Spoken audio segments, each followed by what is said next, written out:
This is the Budget Minded Traveler Podcast, episode 22. Welcome to the Budget Minded Traveler Podcast, your source for the tips and tactics that will inspire and equip you to travel the world. And the best part, it won't break your bank. And now, the Budget Minded Traveler herself and your host, Jackie IRL. We're so grateful to Osprey Packs for partnering with us and supporting the podcast, so please stay tuned for more about them later on.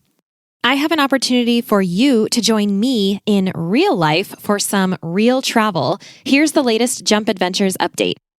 We are going to Greece for a bike and boat island hopping adventure this May 9th to 16th, 2025, and we still have space left. Check out jumpadventures.com to learn more and book now. We're going to have a yacht all to ourselves with ensuite cabins on board, so you get to sleep in the same bed every night as we start in Athens and make our way west toward the island of Corfu. You'll have your own bike for the week, e-bike if you want one, for cycling the islands as we go, in between meals crafted by our private chef on board, and all the relaxing you want to do on the top deck under the Mediterranean sun.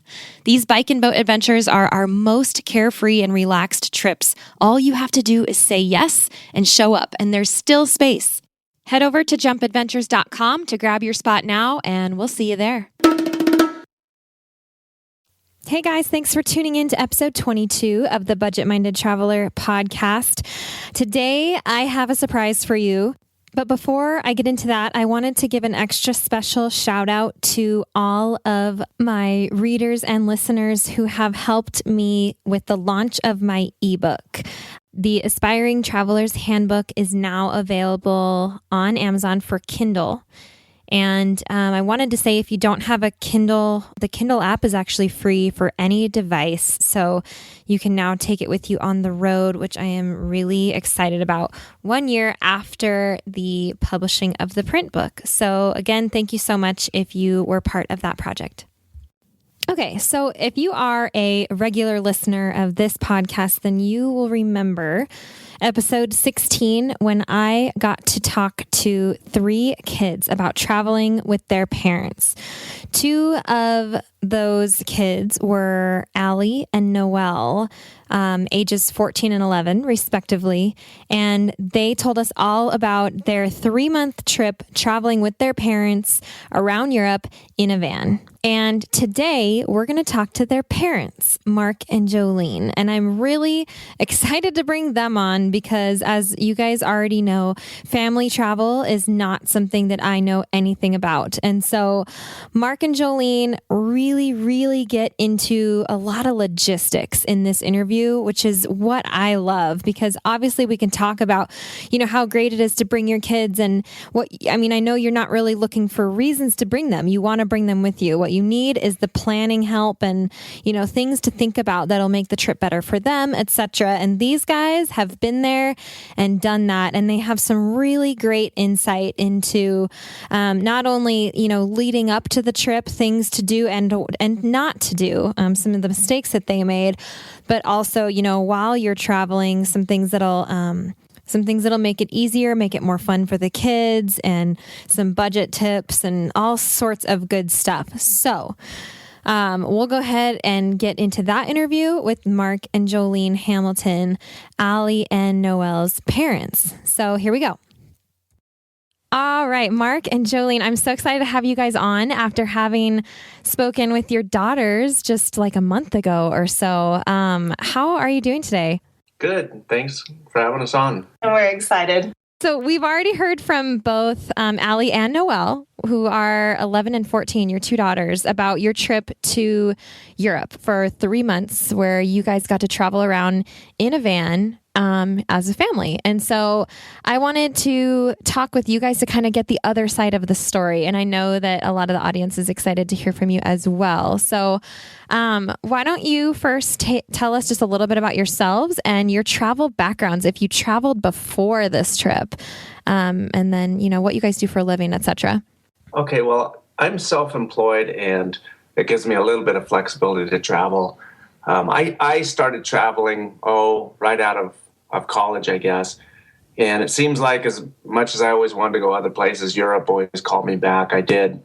right out of college, I did a 3-month trip, and I was really into mountain climbing and rock climbing. So I lived out of a backpack and had all the adventures that go along with that. And then when I met Jolene, I just returned from that trip. And a few years later, we were fortunate enough, we were in our 20s before we got married, to move over to Spain for a year. And we lived over there. She worked, and I sort of played around. We did that for a year. And that year ended with us riding our bikes across Europe. Oh, that's so awesome. As we returned from there, yeah, that was a great adventure. And, of course, ultimately that's what led to us going back with the kids. Okay. And Jolene, what about you? What do you do? How is it that you guys can just take off for 3 months? We are really lucky. I'm a teacher, and I did not travel much until I traveled around the United States, but I didn't even think about going overseas until I met Mark, and he had just come back and was so excited. And so after looking at all of his slides, I was thinking that it would be so great for us to go over there, and we planned on just going over for a couple of months during the summer. And then I was able to get a teaching position in Spain. And so that enabled us to stay for the whole year. And then when my position ended there, we had those few months where we could travel before I had to start teaching again here. And that's when we did our bike trip. Okay, that makes sense. This is kind of a side note, but what was your teaching job in Spain? How did you get that? That was the greatest job. I went to they have job fairs here in the United States to recruit people to teach at different schools around the world. And you can just, you pay a certain fee and you go, and there's all different schools from all over. I think the fair was in Iowa. And I went and set up different interviews and got an offer in Syria and wow. Spain. And I chose the one in Spain, which was it was so lucky. It was an American school where they teach only in English to people who speak only Spanish at first. And as the kids come up, they are completely immersed in English. So they're totally bilingual. And some of them are trilingual as they learn French or Basque. It was in the Basque country. Right. Okay. That is so perfect. What is that job fair? How do people find that job fair? I wish I could remember. It was a long time ago, but I imagine if you just Google, it's only for teachers as far as I know. And do you remember, Mark? I don't. I don't remember what it was called or how I found it at the time since it was so long ago. Right. Yeah. Okay. We'll let that one go. That sounds like a great situation, though. I wish I could tell you more about it. I don't remember. Yeah, that's okay. I just had to ask, because that's like a gold mine. That sounds like a really great job, a great opportunity for you to get over there. So, but anyway, so coming back to the subject, so your bike trip happened when you guys were still riding solo, and now you have 2 daughters. So how did you decide to take the trip? Really, like what was it? Because you waited, obviously, at least 11 years, right, to do that? Right, we did. We waited a long time, but we knew that we always wanted to go back. Before we even left Europe coming here, I made Mark promise that we could go back, and then we had the kids not long after that. So then just automatically our plans included taking the girls. But, as you travel and as you see new places, it's always so great later to think, wow, I would love to show them this, or I would love for them to see that. And sometimes the best joy is not in seeing it again, but in seeing it through somebody else's eyes who has never experienced that before. And so if it can be your children, that makes it just even that much more fun. Right. Was there a reason you waited until they were 8 and 11, or did you plan that, or did it just kind of come up at that time? There were 2 factors that led to that. I think one of them just being age. They were ultimately, I think the ideal situation for our kids would have been if they were both 11 years old, but since there were 2 of them, we had to sort of split the difference. Noelle may have been a little bit young. And then, likewise, Allie at 11, she's just becoming an adolescent. At 12 and 13, they don't want to hang out with their parents for 3 months anymore. Right. It's more interesting to be around their friends. So I think we just sort of caught her at the tail end of her childhood, I guess, before she went into adolescence. So that was good timing. But the other factor was Jolene's job. Right. I had a really good opportunity. There used to be a program where the school district would let you put away 80% of your pay each month, and then you could take a leave of absence that fifth year. And the program doesn't exist anymore, but during that time, I was able to take a year's leave and get the pay that I had been saving all along. Oh, wow. Yeah, it was great. And the other thing, in hindsight, we didn't know what the girls would be. They were so great for traveling then, and we were worried that perhaps as they got older, it wouldn't be as enjoyable. But now, knowing them at their ages now, at 14 and 11, I would love to do it now with both of them too. It just, we didn't know. We were scared about teenagers, and as it turns out, it would be just as fun now, I'm sure. Yeah, and it sounds like they want to go again.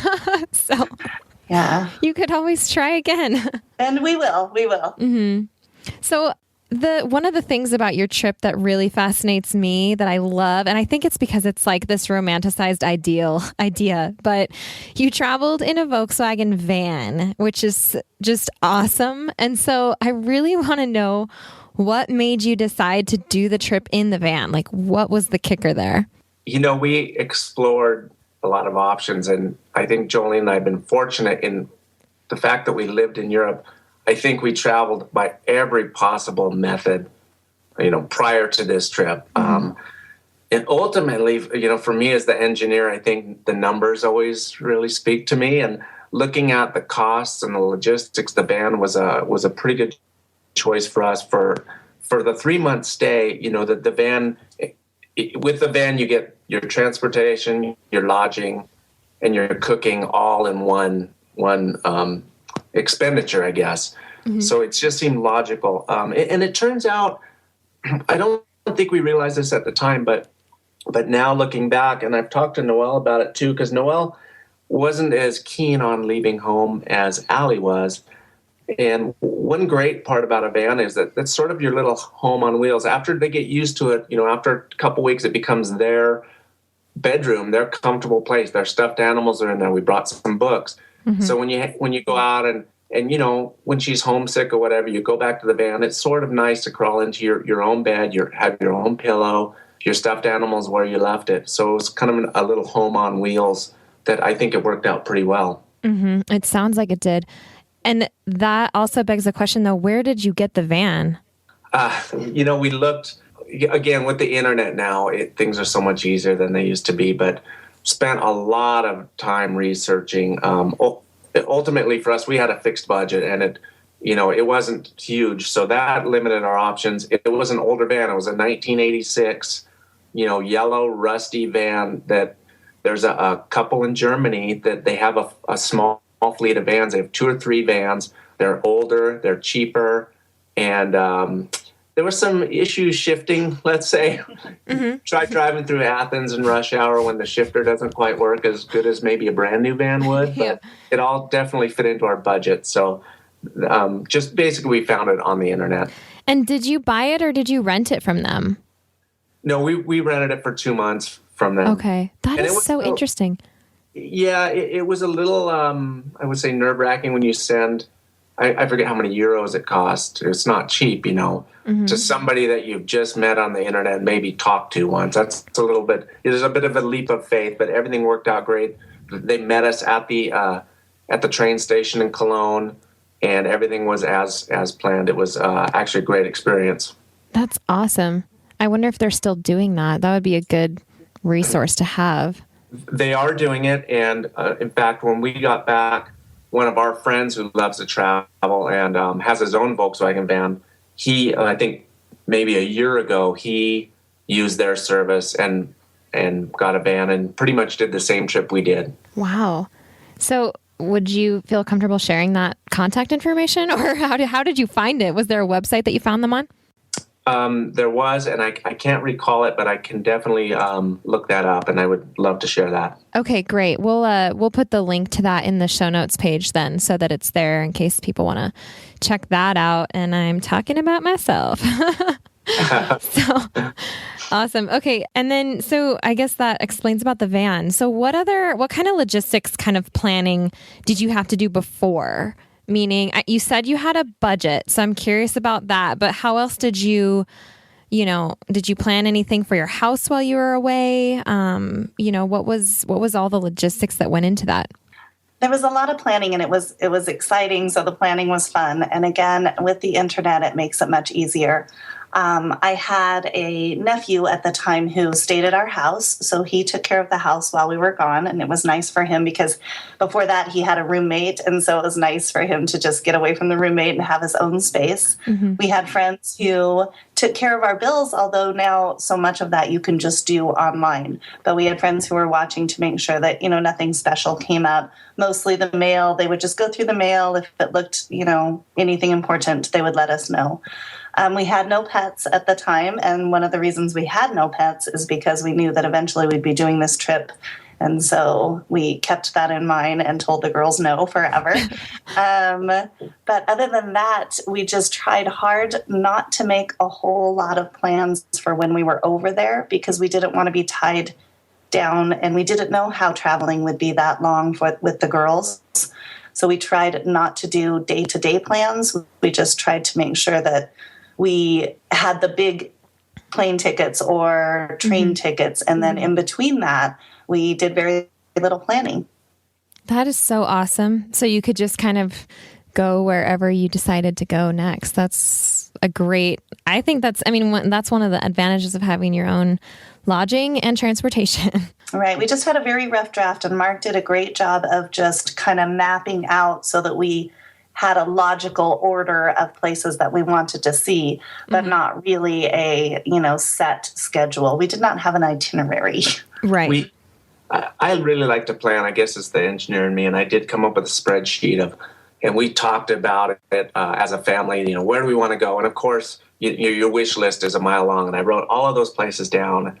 And then I went on the map, and I went on to, Google Maps, for example, and started putting in the kilometers. And it became obvious really quick that we weren't going to hit everything. I mean, unless you were doing 200 kilometers a day. So we had to pare it down. And then, so what we kind of did is made a rough outline. For example, we knew that by the end of the first month, we'd want to be, heading back up from Italy. And by the end of the second month, we might want to be in France so that we could return the van in time. But we kind of set up a framework, and then we just sort of worked within that. And we did deviate from it, but it helped guide us and just more than anything realize, hey, is it even possible to do this amount of mileage, on the trip? And then, of course, you add in the fuel costs, and we also realized that was limiting too because the fuel costs can get overwhelming. Yeah, it's a lot more expensive over there, right? It sure is, yeah. But, and the campgrounds were much more expensive too, but they have a lot more amenities. In fact, that was one of the, I think one of the keys for the travel was the campgrounds. We tried to choose campgrounds that the kids would like. A lot of them had pools, and we were going in the fall, so it was still warm, especially, down south. But pools, and they have parks, and some of them were, on beaches, and we would try to select campgrounds that had those amenities. Mm-hmm. We'll come right back to that. Let's take a moment now to thank our wonderful show sponsors.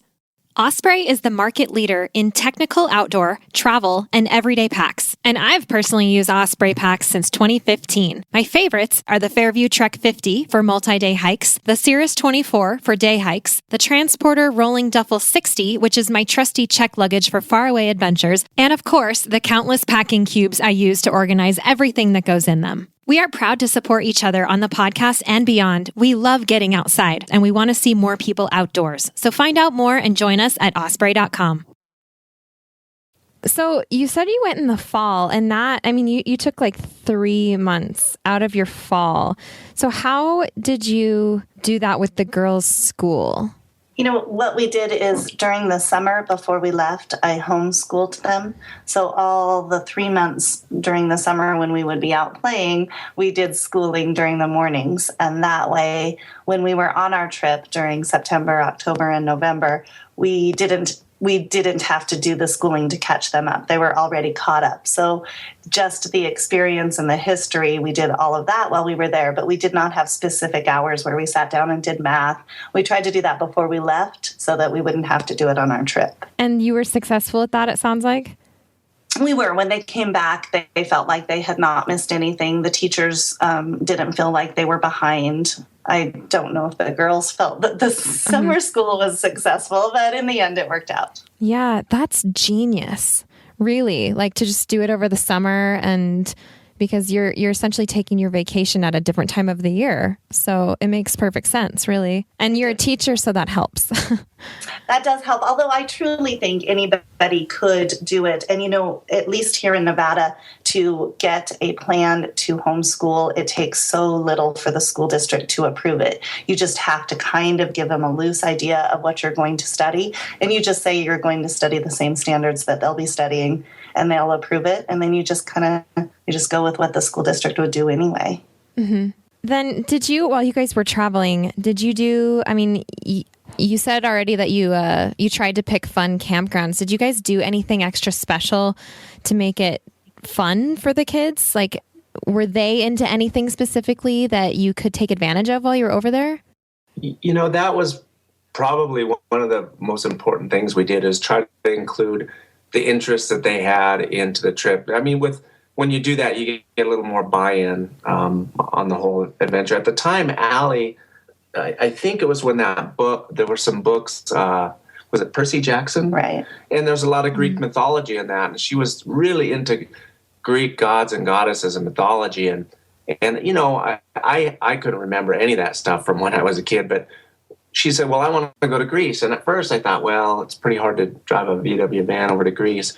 But then we decided to include that into our trip, and it was really rewarding. And it's not easy, getting from, there's some ferry rides involved, but it actually turned out to be one of the most rewarding parts of the trip. So with her interest in Greece, for example, we had our own little tour guide over there. She would tell us about Greek mythology, and she would tell us about the different gods, and we'd see a temple of, a certain goddess, and she would tell us what it was all about. So things like that, I think it's important to leverage those interests. Noelle had an interest. She had seen a picture of Venice when she was little, and she had an interest in that. So that also was something we tried to tie in. Of course, kids are into castles and things, and we,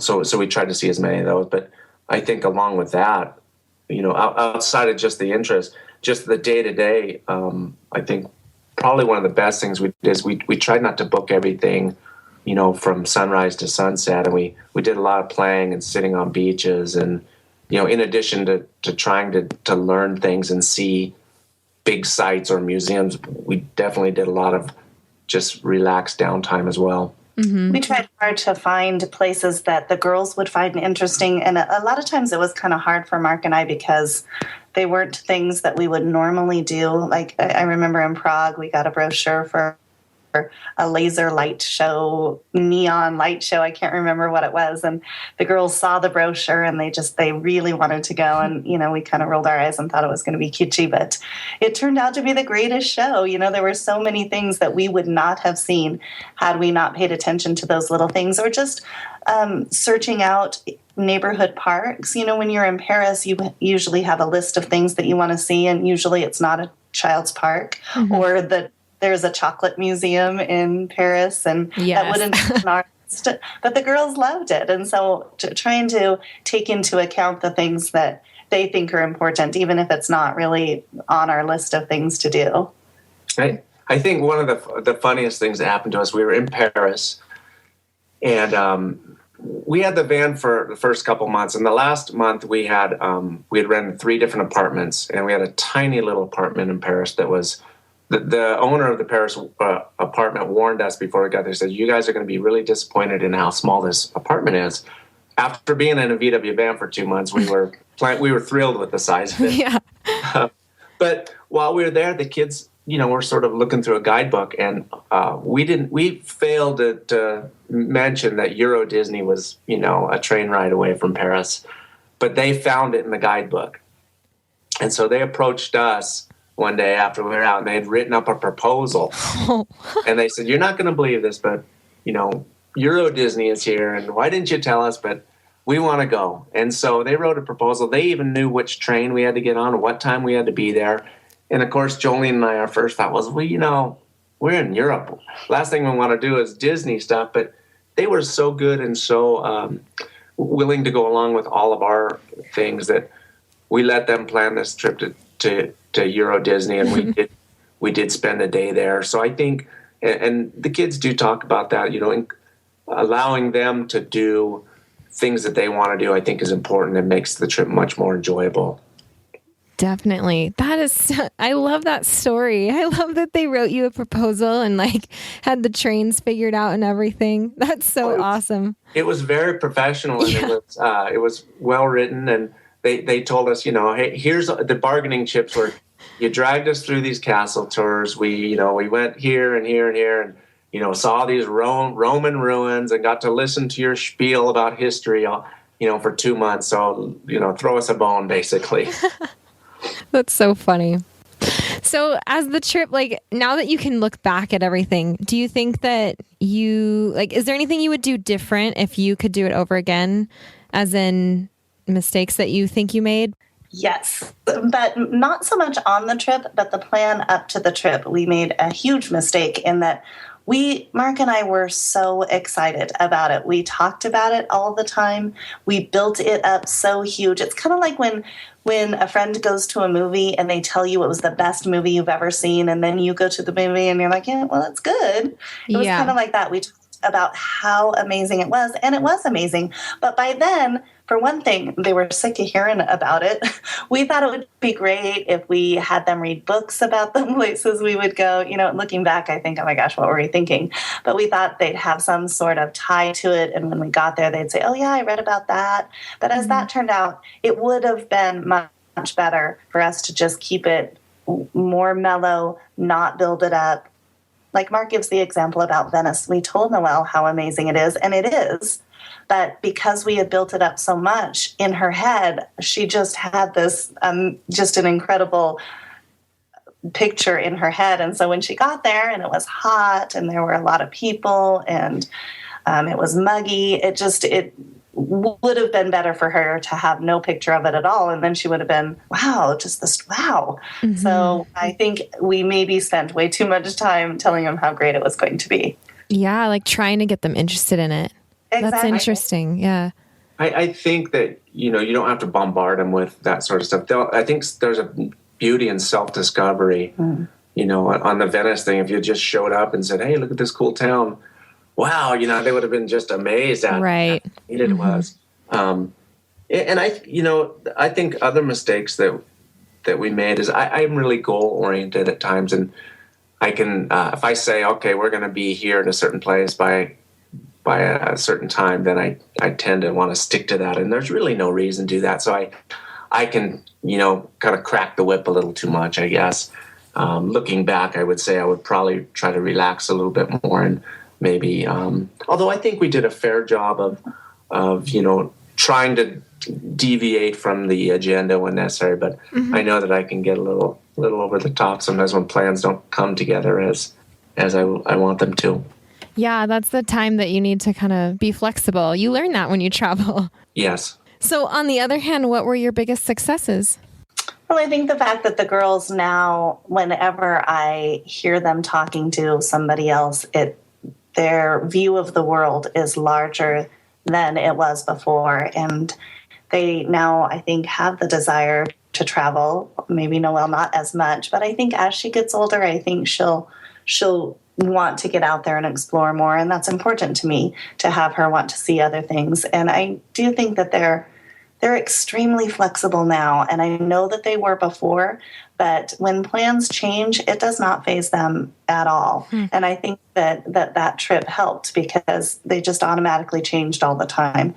So there was that I think that was one of the good things to come out of the trip. And I think they're also more understanding of people from other places. There were some very frustrating times where we were trying to communicate and you can't come up with the words and you feel like such an idiot because it's something super simple and everyone around you knows exactly what to do and you have no idea. And so I think when they see somebody that maybe does not speak English, they understand how frustrating that can be, and I think they're empathetic.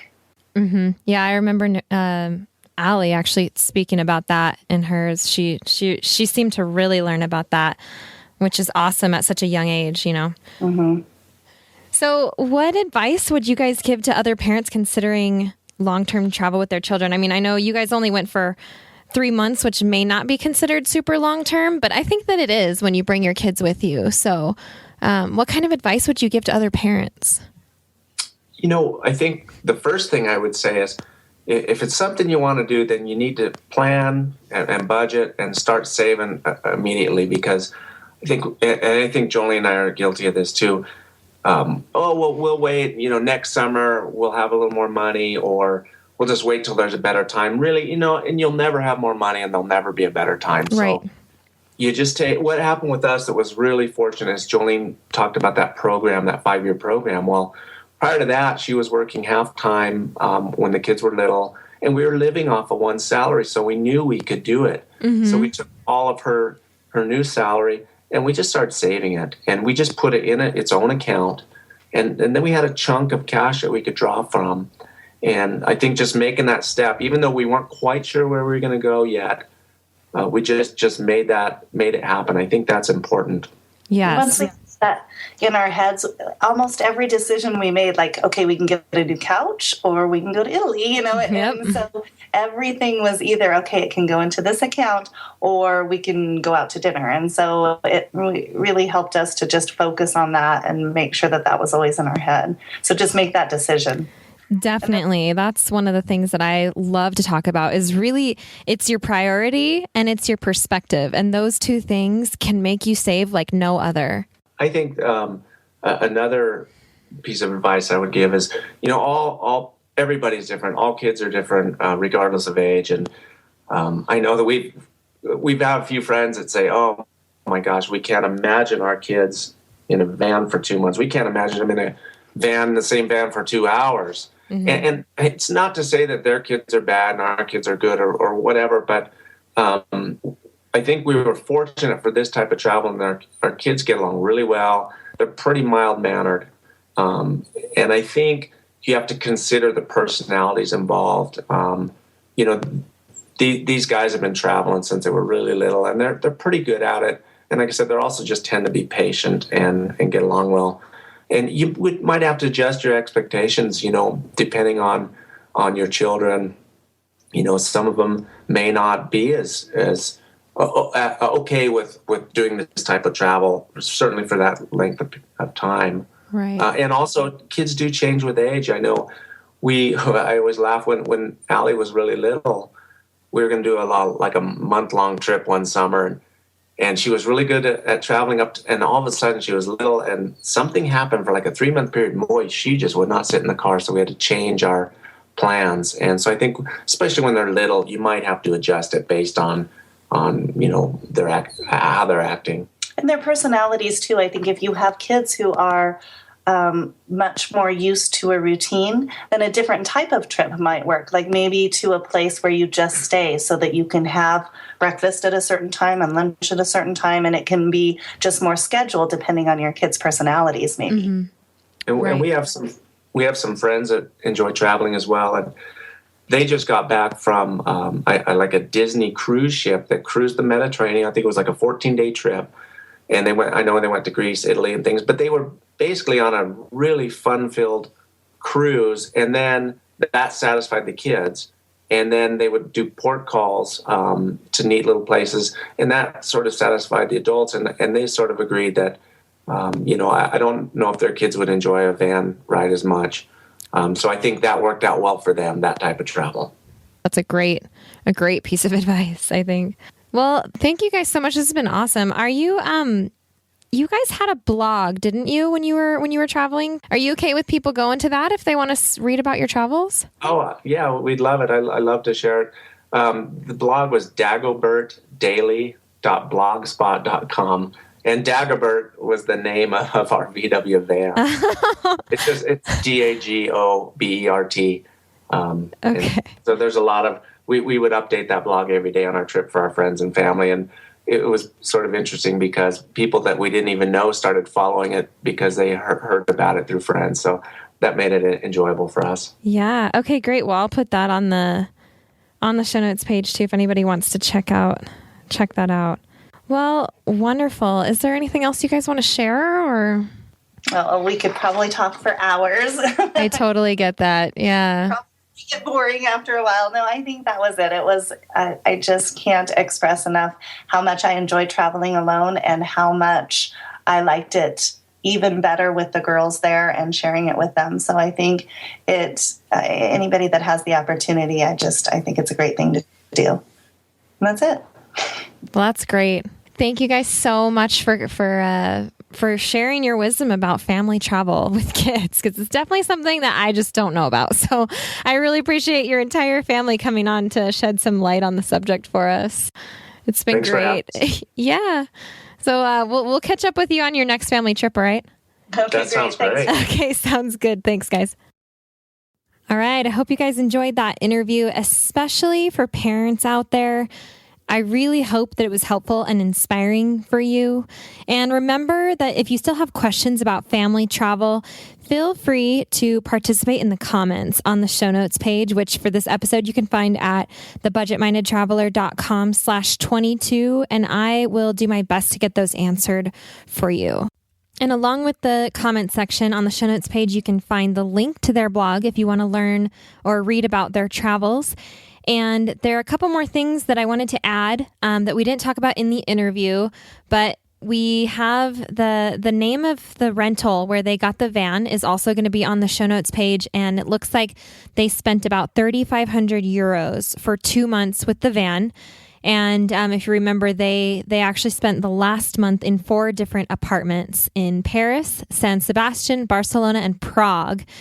And so when everything was said and done, they had spent about $30,000. And their original budget was $24,000, but they decided that, little splurges here and there for eating out and, museum tours and castle tours and river cruises and all those things would be worth the additional expense. So that's where they ended up. And there's one resource that they wanted to mention, which was by Rick Steves. If you haven't heard of him, he's pretty awesome. He does travel guides and such, but they used a book called Europe 101. And apparently Allie read it about 3 times cover to cover while they were on their trip. And so apparently it's great for kids as well. So I'll have a link to that resource on the show notes page as well.